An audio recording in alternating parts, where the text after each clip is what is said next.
केरल के पलक्कड़ गांव में एक गांव से निकल कर आई एक खबर है। ऐसी लव स्टोरी है जो कभी देखी ना गई हो ना सुनी हो। ये लव स्टोरी है रहमान और शाचिता की, जो एक दूसरे से प्यार तो करते थे लेकिन समाज से डरते भी थे।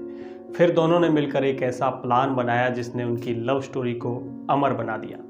प्लान ये था कि रहमान उसे अपने घर में ही रखेगा, अपने ही कमरे में रखेगा, दोनों हंसी खुशी उसमें रहेंगे। उसकी जानकारी ना तो उसके घर वालों को होगी और ना ही शाचिता के घर वालों को। ये प्लान कैसे बनाया हम आपको बता देते हैं। सब कुछ प्लान के मुताबिक शुरू हुआ। रहमान शाचिता को एक रात उसके घर से भगा ले आया, जो उसके गांव में उसी के घर के नज़दीक रहती थी। फिर दोनों उसी के साथ उसी के कमरे में रहने लगे, बिना अपने माता पिता को बताए। शाचिता के लापता होने के बाद उसके घर वालों ने पुलिस कंप्लेंट की। पुलिस ने कुछ दिनों तफ्तीश की, लेकिन जब कुछ पता नहीं चला तो मामला ठंडे बस्ते में डाल दिया। इधर रहमान, जो पैसे से एक इलेक्ट्रिशियन था, उसने अपने हुनर का इस्तेमाल करके जिस कमरे में शाचिता रहती थी उसके दरवाजे पर ऑटोमेटिक लॉक फिट कर दिया था, जिसे कोई दूसरा नहीं खोल सकता था। उसने इलेक्ट्रिक तारों के जरिए दरवाजे पर ऐसा सिस्टम फिट कर रखा था कि उसके पास जाने पर घर वालों को कई बार बिजली के झटके भी लगे। शाचिता ने कैसे वो 11 साल बिताए वो हम आपको बता देते हैं। रहमान ने इस बात को छिपाने के लिए अपने परिवार वालों से अजीब व्यवहार शुरू कर दिया था, जिसकी वजह से उनको लगने लगा कि उसको कुछ दिमागी परेशानी है। अचानक से वो ज़्यादा खाना खाने लगा, लेकिन यह खाना वो अपने परिवार के साथ नहीं बल्कि अपने कमरे में खाता था। दरअसल थाली में ज़्यादा खाना इसलिए लेता था जिसमें कमरे में मौजूद शाचिता को भी खिला सके।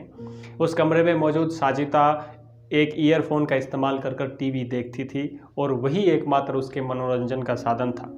चूँकि रहमान के कमरे में अलग से कोई बाथरूम वगैरह नहीं था, इसलिए शाचिता टॉयलेट के लिए सिर्फ रात में घर से बाहर निकलती थी, वो भी तब जब सभी सो जाते थे। ये खुलासा कैसे हुआ हम आपको बता देते हैं। 3 महीने पहले रहमान अचानक से कहीं लापता हो गया। शाचिता ने काफ़ी वक्त इंतज़ार करने के बाद आखिरकार अपने कमरे का दरवाज़ा खोला और रहमान के घर वालों से इस बारे में जानकारी लेने की कोशिश की। तब जाकर ये मामला खुला तो पुलिस तक पहुंचा। पुलिस ने दोनों को एक अदालत के सामने पेश किया, लेकिन अदालत ने भी इस पर बिना पर कि शाचिता को इस मामले में कोई दिक्कत नहीं है और वो अपनी मर्जी से उसके साथ रह रही थी। दोनों को साथ साथ रहने की इजाज़त दे दी। इसके बाद उसके रिश्तेदारों ने भी इसका विरोध नहीं किया। रहमान के घर वालों को कैसे पता चला या कैसे नहीं पता चला, इसके बारे में हम आपको बता दें। इस मामले में सबसे चौंकाने वाली बात यह थी कि शाचिता 11 सालों से रहमान के घर में ही रह रही थी और रहमान के घर वालों को कैसे इस बात की खबर नहीं लगी। अब जब मामला खुला तो रहमान के माता पिता ये मानने से इनकार कर रहे हैं कि शाचिता उनके साथ ही 11 साल तक घर में रही।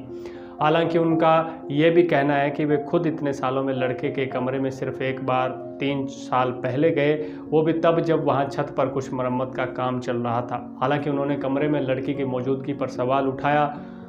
कब लापता हुई शाचिता? पुलिस के मुताबिक शाचिता फरवरी 2010 में अयूर से लापता हुई थी और उस वक्त वो सिर्फ 18 साल की थी और वो इस साल मार्च तक रहमान के परिवार वालों के घर में ही उनके साथ रही। कमाल की बात यह है कि रहमान इतने सालों तक शाचिता को अपने ही घर में छुपा कर रखने में कामयाब रहा, यहाँ तक कि उसकी बहन को भी इसका पता नहीं चल पाया। रहमान और शाचिता ने अब शादी रचा ली है। 11 सालों तक तहखाने में चुपचाप चलने वाली ये लव स्टोरी न सिर्फ कमरे से बाहर आई बल्कि सबके सामने आ गई। कोर्ट से राहत मिलने के बाद अब दोनों ने आखिरकार कानूनी रूप से शादी भी कर ली है। ये आपको लव स्टोरी कैसी लगी कमेंट बॉक्स में अपनी राय दीजिएगा। और हाँ, अगर आप चैनल पर नए हो तो चैनल को सब्सक्राइब करने के साथ साथ बेल आइकन का बटन जरूर दबाएं।